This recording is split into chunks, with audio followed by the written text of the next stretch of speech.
show you Legal's mate. This can happen a lot in the beginning of games. E4, E5, knight f3, D6, bishop C4, bishop G4, and knight C3.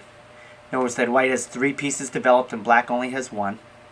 Now, if black does not bring his knight out to here, and does something different, so let's just say he brings this knight out to A6, this can be disastrous. For example, the knight here can take at E5. The pawn is attacking the knight, and the knight is attacking the bishop, but the bishop, of course, can just take the queen, as this knight was pinned. So the bishop takes the queen at D1, and now black has just lost the game, believe it or not, because the white bishop can take F7, check, and the king's only square is E7, whereas white's other knight can now go to D5 and have checkmate. This is called Legal's mate. Now, he could have avoided this if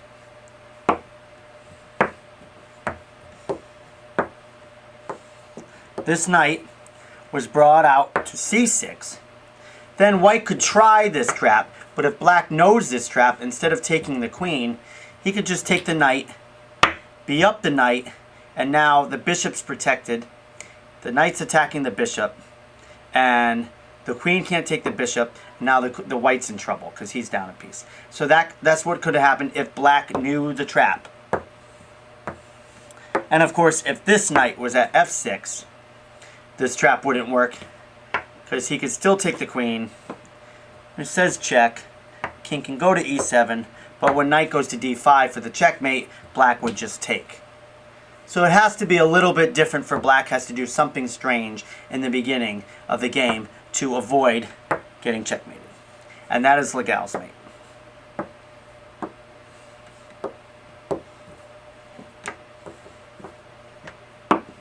One more time.